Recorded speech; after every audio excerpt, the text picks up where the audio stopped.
ऐसे अनेक लोग हुए हैं जिन्होंने राष्ट्रवाद की बड़ी निंदा की, जिन्होंने राष्ट्रवाद को गलत कहा, और उसके अनेक कारण भी थे।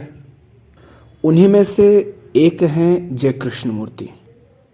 जिस तरह राष्ट्रवाद के नाम पर लोग कट्टर हो जाते हैं, हिंसा करते हैं, शोषण करते हैं, भेदभाव की एक दीवार खड़ी कर लेते हैं, ऐसे ही अनेक कारणों के कारण अनेक समझदार लोगों ने राष्ट्रवाद को गलत कहा है। तो जब जय कृष्णमूर्ति राष्ट्रवाद को गलत कह रहे हैं, तब हमें ये बात ध्यान रखनी चाहिए कि उनका जन्म 1895 में हुआ था और 1980 के बाद 1986 के आसपास उनकी मृत्यु, देह त्याग किया था। लेकिन इस समय के बीच में ही हम देखते हैं कि भारत और पाकिस्तान का विभाजन भी हुआ, भारत को आज़ादी मिली, भारत में भी कई लड़ाइयाँ हुई, आंदोलन हुए, क्रांतियाँ हुई, भारत भी गुलाम था। इसी बीच 2 विश्व युद्ध भी हो गए। 1914 से एक शुरू हुआ था जो शायद 4 साल चला, 18 तक, और फिर 1939 में हुआ। तो कृष्णमूर्ति अपने जीवन में, एक तो वो समझते हैं, हम उनको पढ़ते हैं, सुनते हैं, तो वो समझते हैं इन सारी बातों को, और वो ये भी देख रहे हैं कि राष्ट्रवाद के नाम पर ही तो लोग लड़ रहे हैं, मर रहे हैं, हिंसा कर रहे हैं। लोग एक झंडी पकड़ लेते हैं और उस झंडी के नाम पर इंसानों का रक्त बहाते हैं। तो कृष्णमूर्ति क्या कहते हैं, थोड़ा सा हम उसको समझने का प्रयास करेंगे कि राष्ट्रवाद के बारे में, राष्ट्रवाद के संबंध में उनका क्या कहना है। तो प्रश्न किसी ने किया है कि राष्ट्रवाद के विदा हो जाने पर क्या होता है। प्रश्न का तात्पर्य है कि जब राष्ट्रवाद नहीं होगा तब क्या होगा। इसका अर्थ समझ रहे हो आप? प्रश्नकर्ता क्या कहता है? प्रश्नकर्ता कोई विकल्प खोज रहा है। चलो राष्ट्रवाद हटा देते हैं, उसके बाद क्या? जिससे व्यापार होता है ना, कि पैसे दिए तो बदले में कुछ मिले। तो प्रश्नकर्ता कहते हैं कि राष्ट्रवाद के विदा हो जाने पर क्या होता है। तो कृष्णमूर्ति कहते हैं प्रज्ञा आती है। छोटा सा उत्तर, प्रज्ञा आती है। क्यों कह रहे हैं वो प्रज्ञा आती है? राष्ट्रवाद के विदा हो जाने पर प्रज्ञा आती है। यहां पर राष्ट्रवाद को वो कह रहे हैं कि राष्ट्रवाद अपने आप में ही गड़बड़ है, उसको हटाने से कुछ मिलेगा इसलिए हम उसे नहीं हटा रहे, वो गड़बड़ है इसलिए उसको हटाने की बात हम कह रहे हैं। जैसे फर्श पर गंदगी पड़ी हो तो गंदगी को इसलिए नहीं हटा रहे हैं कि सफाई हो जाएगी, गंदगी को इसलिए हटा रहे हैं क्योंकि वो गंदगी है भाई, बदबू मार रही है, तो गंदगी को हटाओ। फिर सफाई होती है नहीं होती है वो बात की बात है, पर वो गंदगी है, उसको हटाओ। लेकिन वो आगे कहते हैं प्रश्नकर्ता से कि परंतु मुझे लगता है कि इस प्रश्न का निहितार्थ ये नहीं है। प्रश्नकर्ता ने कहा कि राष्ट्रवाद के विदा हो जाने पर क्या होता है, तो जेके ने कहा कि प्रज्ञा आती है, पर कृष्णमूर्ति कह रहे हैं कि इस प्रश्न का निहितार्थ ये नहीं है। मैंने जो उत्तर में दे रहा हूं ना, उस उत्तर के हेतु, उस उत्तर के लिए आपने ये प्रश्न नहीं किया है कि राष्ट्रवाद हटा देंगे तो क्या होगा। आपके प्रश्न का तात्पर्य है कि राष्ट्रवाद का विकल्प क्या हो सकता है। अगर हम राष्ट्रवादी ना रहें तो फिर क्या रहें। किसी विकल्प के लिए, किसी विकल्प के बदले में राष्ट्रवाद से मुक्त नहीं होना है, क्योंकि विकल्प खोजने की कोई भी प्रक्रिया प्रज्ञा नहीं ला सकती। प्रज्ञा, समझ, इंटेलिजेंस, ये तो ऐसी ही बात हुई ना कि पहले राष्ट्रवाद शब्द के नाम पर, पहले हरी झंडी के नाम पर लड़ रहे थे, अब लाल झंडी के नाम पर लड़ रहे हो। तो झंडी बदलने से प्रज्ञा नहीं आएगी। यदि मैं एक धर्म छोड़कर दूसरा स्वीकार कर लूं, एक राजनीतिक दल का परित्याग कर दूसरे में शामिल हो जाऊं, तो बार बार की ये अदल बदल एक ऐसी अवस्था का सूचक है जिसमें प्रज्ञा नहीं है। देखा होगा ना, लोग एक धर्म छोड़कर दूसरे धर्म में घुस जाते हैं, जो वास्तव में संप्रदाय हैं, तो एक संप्रदाय को छोड़कर के दूसरे संप्रदाय में शामिल हो जाते हैं। लेकिन ना तो वो उस संप्रदाय को समझते थे जिसको उन्होंने छोड़ा, ना उसे समझते हैं जिसमें उन्होंने प्रवेश ले लिया। और यदि वे समझते तो वे पाते कि ये दोनों ही गड़बड़ हैं, इसमें जाओ या उसमें जाओ। तो यदि कोई व्यक्ति ऐसा कर रहा है, एक धर्म से दूसरे धर्म में, एक संगठन से दूसरे संगठन में, एक राष्ट्रीयता से दूसरी राष्ट्रीयता में, तो ये जेके कह रहे हैं कि ये एक ऐसी अवस्था का सूचक है जिसमें प्रज्ञा नहीं है, समझ नहीं है, बोध नहीं है, अंडरस्टैंडिंग नहीं है। तो जेके कह रहे हैं कि राष्ट्रवाद फिर कैसे विदा होगा? केवल तभी जब हम उसकी परीक्षा करके बाह्य और आंतरिक क्रियाओं में उसके महत्व के प्रति जागरूक होकर उसके तमाम निहितार्थों को समझ लेंगे। राष्ट्रवाद अगर विदा करना है, माने ये जो सीमाएं खींच रखी हैं इनसे मुक्त होना है, इनको हटाना है, तो कैसे हटेंगी? केवल तब जब हम उसकी परीक्षा कर लेंगे, उसकी बाह्य और आंतरिक क्रियाओं में उसके महत्व के प्रति जागरूक होकर उसके तमाम निहितार्थों को समझ लेंगे। तब वो समझाते हैं कि बाह्य रूप से और आंतरिक रूप से उसका महत्व क्या है, उसके निहितार्थ क्या है।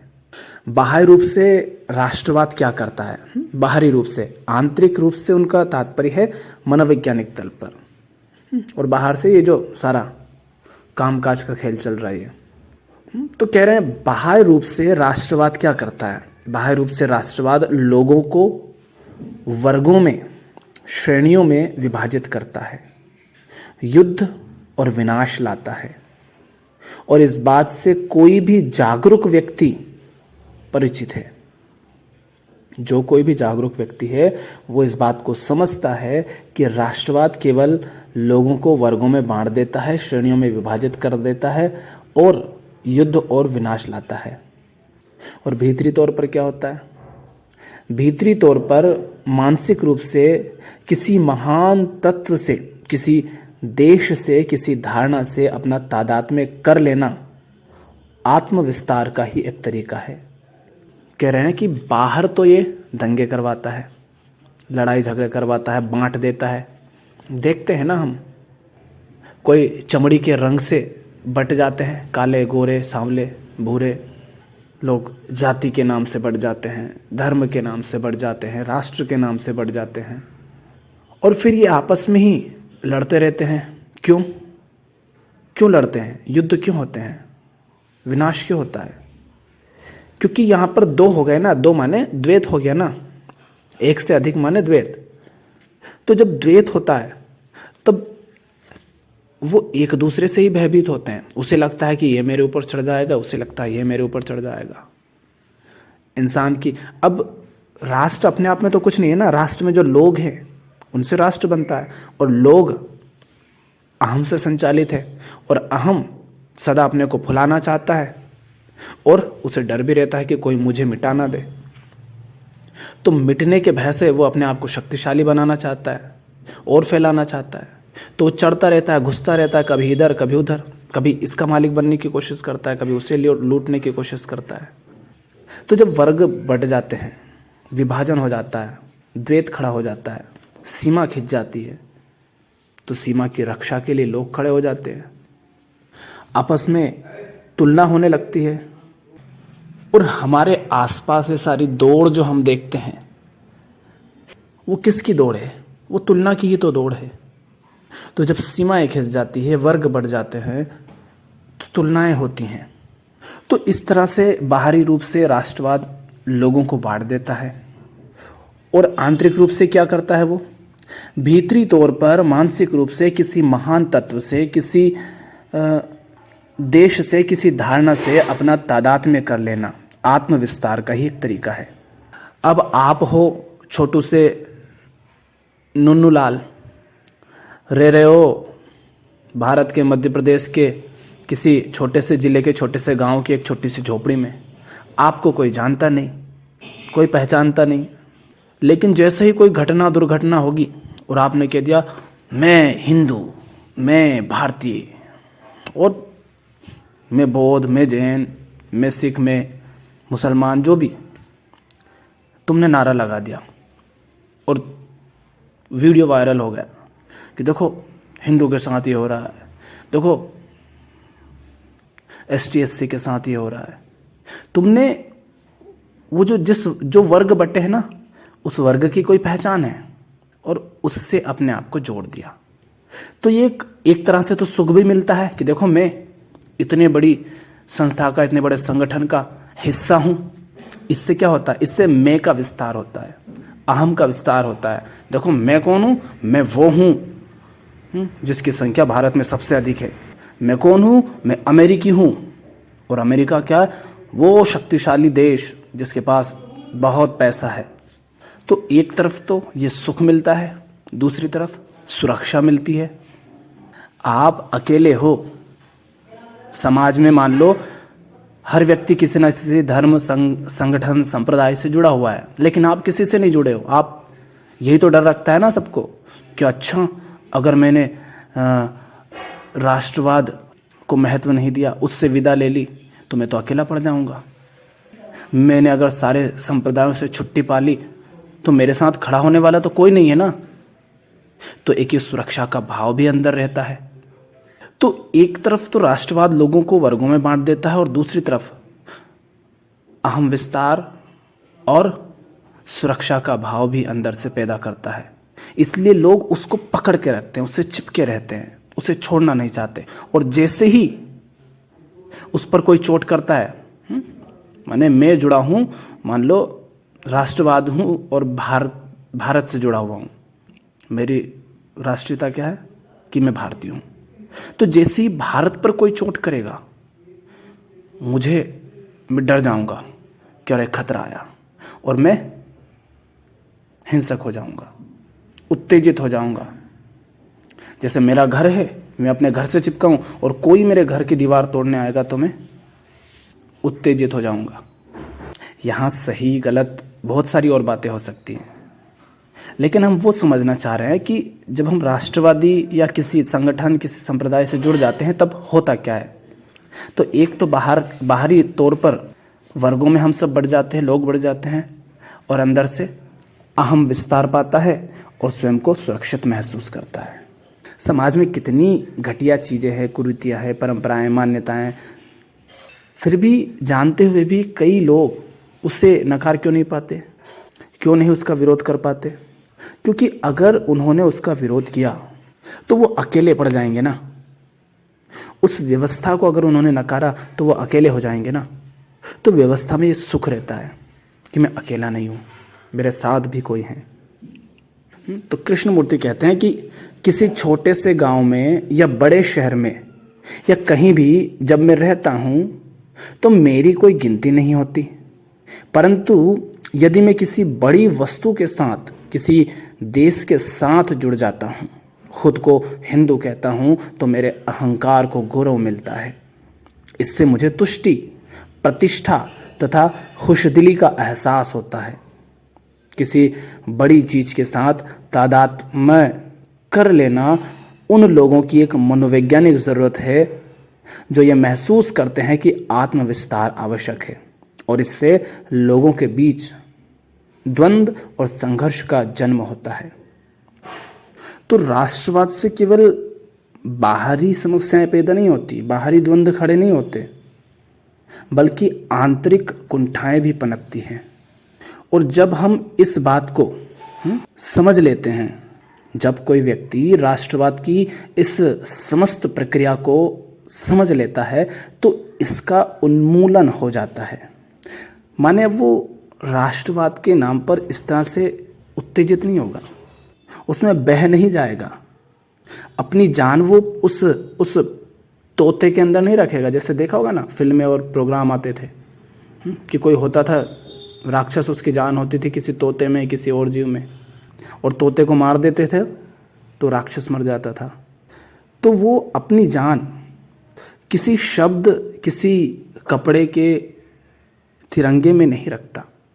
अब ये बात हो सकती है कि हमारा तिरंगा किसी ऊंची बात का प्रतीक है, लेकिन जो लोग राष्ट्रवाद के नाम पर लड़ते हैं, क्या सचमुच वो तिरंगे के उस महत्व को समझते भी हैं? तिरंगे के उन मूल्यों को महत्व भी देते हैं? क्या उसको जीते हैं, उस पर चलते हैं? नहीं ना। चाहे हमने राष्ट्रवाद के नाम पर, अपने तिरंगों के नाम पर, उनके रंगों के नाम पर बहुत सारे अर्थ गढ़ लिए हों, उनको उनके अंदर अर्थ डाल दिए हों, पर तथ्य क्या है? तथ्य यह है कि लोगों को उनसे कोई मतलब नहीं, कोई अर्थ नहीं लोगों के लिए उनका। लोग उनको जानते नहीं, समझते नहीं, उनको जीते नहीं। लोग बस एक बेहोश दौड़ में शामिल हो जाते हैं।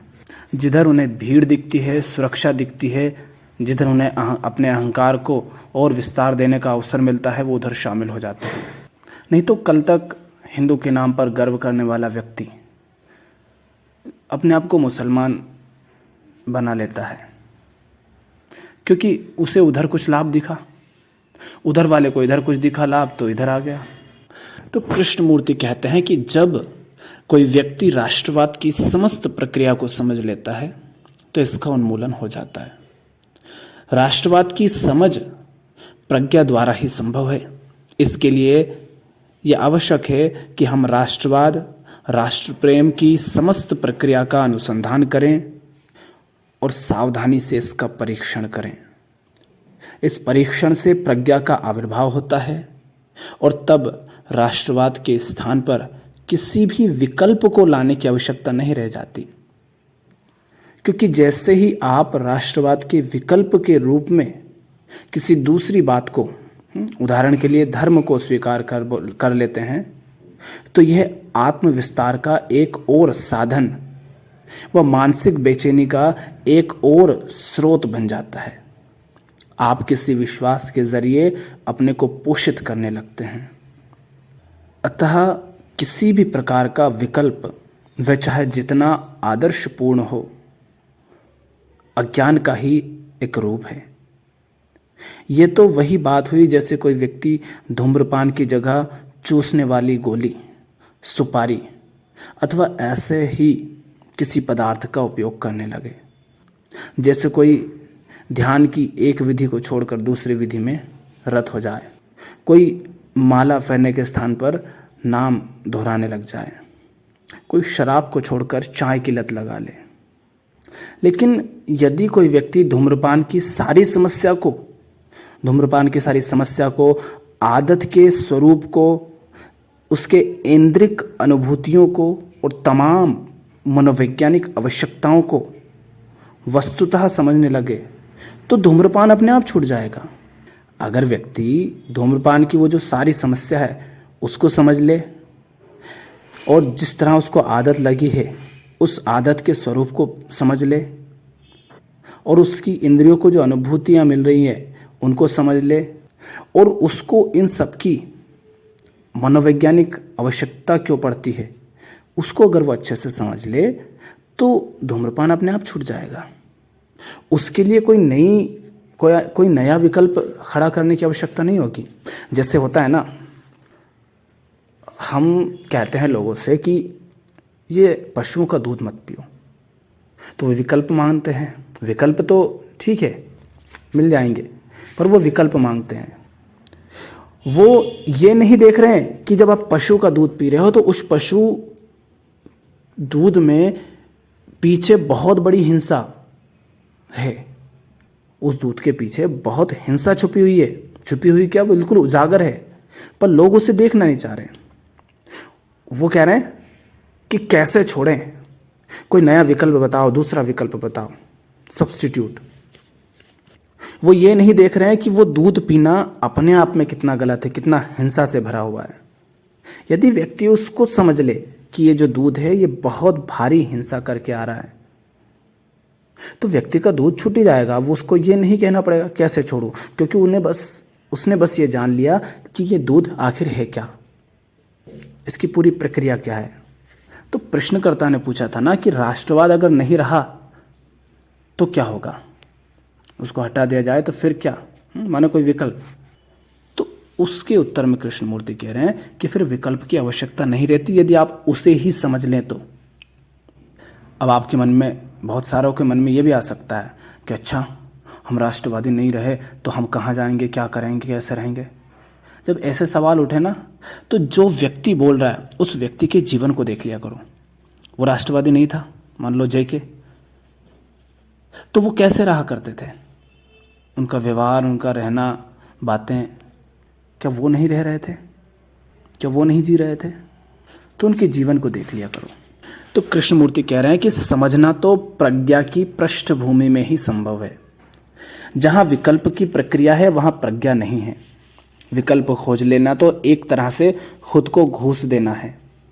उसमें हम स्वयं को ये करने या वह ना करने के लिए, यह करने या वह न करने के लिए प्रलोभन दिया करते हैं।